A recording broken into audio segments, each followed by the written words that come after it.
이제 휴스턴 텍산스의 프리뷰 시작을 해보도록 하죠. 최근 5년 동안 4번의 AFC 남부지구 우승. 하지만 지난 플레이오프에서 캔자스시티 칩스를 상대로 24점 차의 리드를 날리면서 시즌을 그대로 마감하고 말았던 휴스턴 텍산스입니다. 트레이드 광인이라고 해야 될 것 같은데 NFL판 제리 디포터, 빌 오브라이언이 또 대형 사고를 치면서 오프시즌을 보냈습니다. 저는 이렇게 한 줄 평을 적어왔어요. 이번 오프시즌의 최대 빌런 빌 오브라이언. 라임. 나름 좀 라임을 맞춰봤습니다.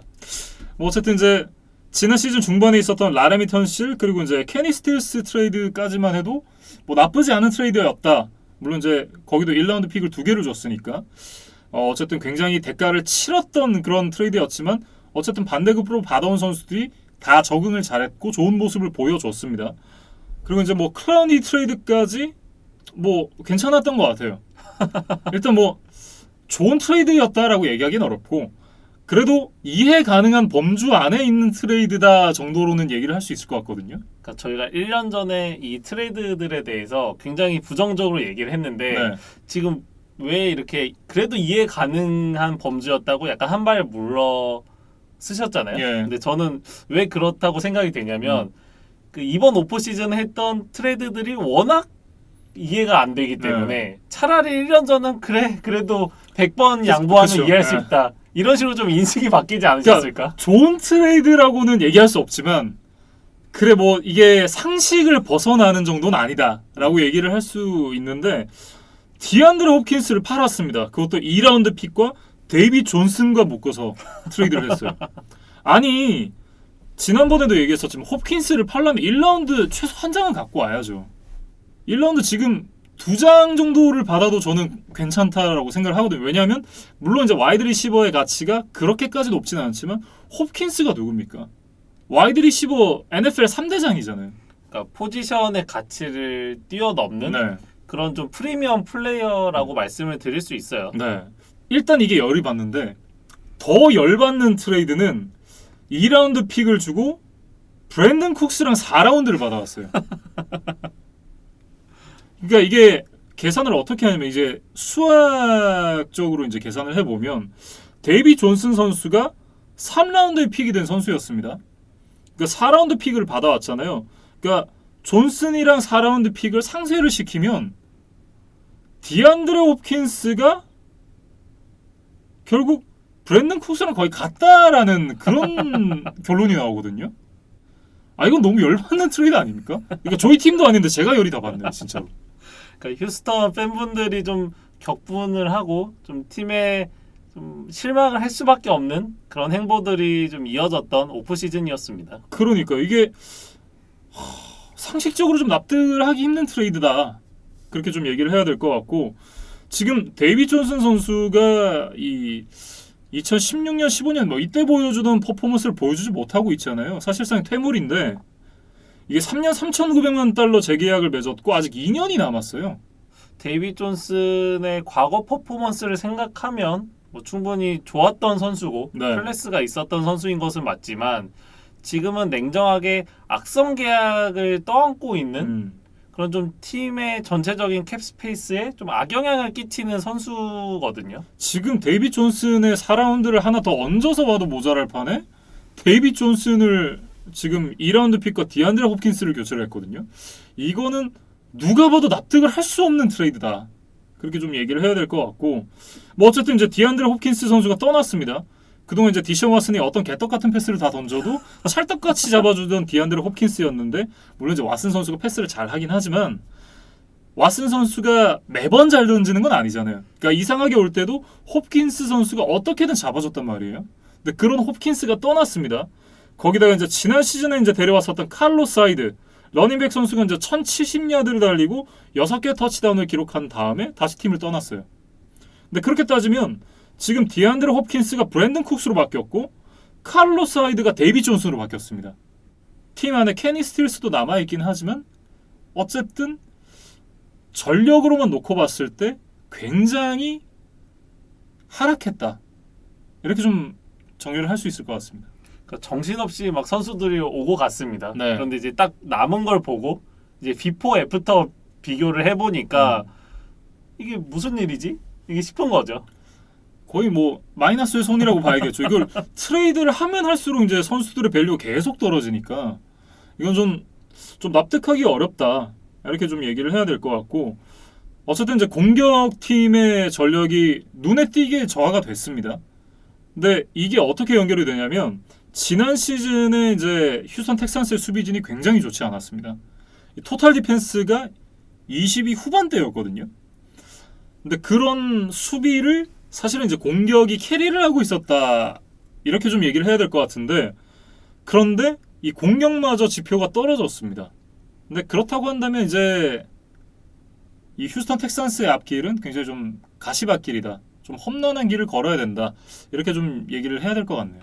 저희가 앞서 말씀드렸던 지구 라이벌 테네시 타이탄스와 좀 좋은 비교가 된다 이렇게 네. 생각이 돼요.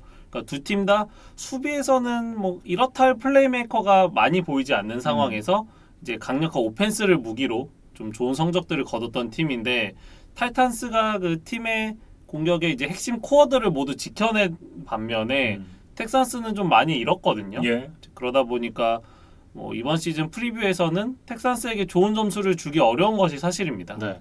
수비진에서도 이 중요한 선수들 몇 명이 이탈을 했습니다. 뭐 일단 노스태클 DJ 리더가 떠났고 뭐 JJ 와트는 뭐 팀에 남아 있긴 하지만 한 살을 더 먹었다는 것이 어떻게 보면 좀 감가상각이 된다. 저는 좀 그런 생각이 들어요. 그러니까 이 와트가 이 젊었을 시절에는 뭐 리그를 대표하는 선수였지만 네. 최근 게임 로그를 살펴보면 4년간 정규 시즌 64경기 중에 정확하게 절반이 32경기만 출전을 했거든요. 그러니까 이제 JJ 왓이 아니라 J 왓이 되는 거죠. 아, 되게 적절한 네. 비유라고 생각이 됩니다.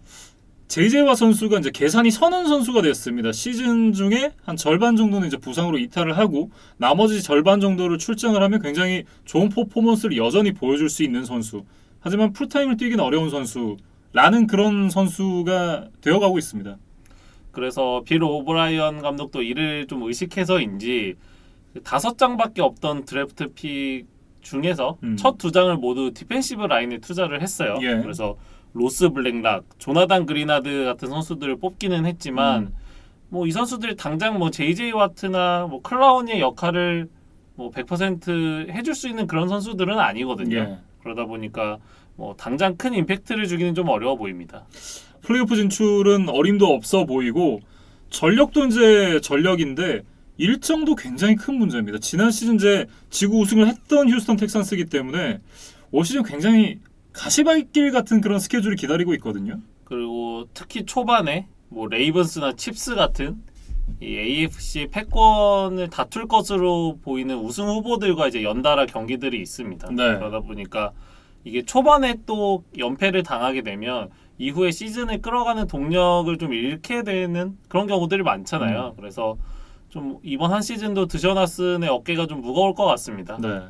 파파이스 치킨을 좀 많이 먹어야 될 것 같은데 저는 이제 개인적으로 디셔너슨이 좀 불쌍하게 느껴집니다. 어쨌든 이제 장기 계약 논의를 좀 해야 되는 그런 시점이 됐는데 장기 계약을 해도 사실 이제 선수 생활이 굉장히 고통스러울 것 같고 여기서 장기 계약을 안 하자니 물론 다른 팀에서 이제 필요로 하는 팀들이 많긴 하겠지만 어쨌든 자기가 알을 박은 팀과 새로 다른 팀에 가서 알을 박는 건 좀 다른 문제잖아요. 자신이 데뷔했던 팀에서 이제 많은 돈을 받고 이제 프랜차이즈 스타로 남는 게 사실 플랜 A잖아요. 예. 모든 선수들에게. 그렇죠. 근데 지금 뭐 텍산스에 흘러가는 뭐 상황을 보면 드셔나슨이 팀에 대한 애정을 좀 갖기 어려워 보이는 것이 사실입니다. 예. 그래서 지금 언론에서 나오는 얘기들은 연평균 4천만 불 이상의 계약을 할 수 있는 뭐 그런 선수다 이런 평가들이 지배적이에요. 예. 그런데 지금 왓슨이 과연 텍산스에 남을 것인지 이적을 할 것인지에 대해서는 좀 불투명한 게 사실이고 뭐 저는 개인적으로 지금 왓슨이 색을 굉장히 많이 당하잖아요. 예. 지금 최근 2년간 무려 106개 색을 당했는데 콜츠처럼 좀 오라인이 좋은 팀에 가서 한번 뛰어보면 드셔나슨이 얼마나 더 좋은 모습을 보일까? 네. 이런 상상을 좀 해보게 되더라고요.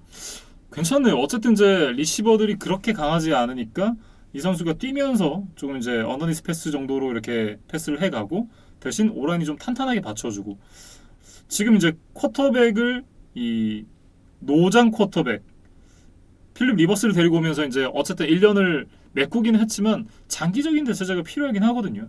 저희가 앞서 콜츠 방송에서 그 얘기를 드렸는데 네.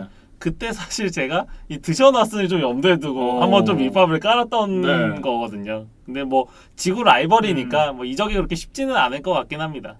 네, 어쨌든 이 플레이오프 진출이 굉장히 어려워 보이는 휴스턴 텍산스입니다. 그러니까 전반적으로 지구를 놓고 봤을 때 좀 얘기를 해보면 현재 가장 앞서 있는 팀은 테네시 타이탄스가 아닌가 싶습니다.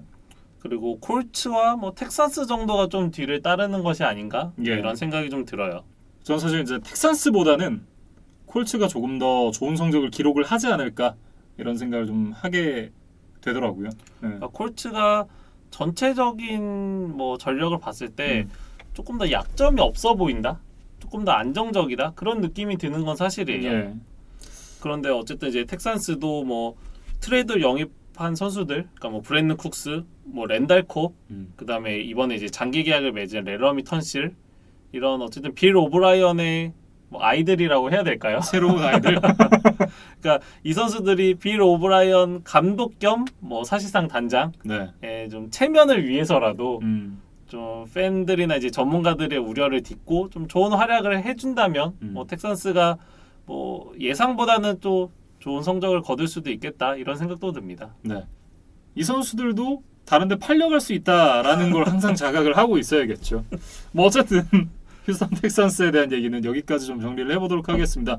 이제 AFC 남부지구까지 프리뷰를 마쳤고요. 이제 북부지구에 대한 프리뷰를 다음 영상에서 이어가도록 할 텐데요. 이제 신시내티 벵갈스 얘기를 가장 먼저 해보겠습니다.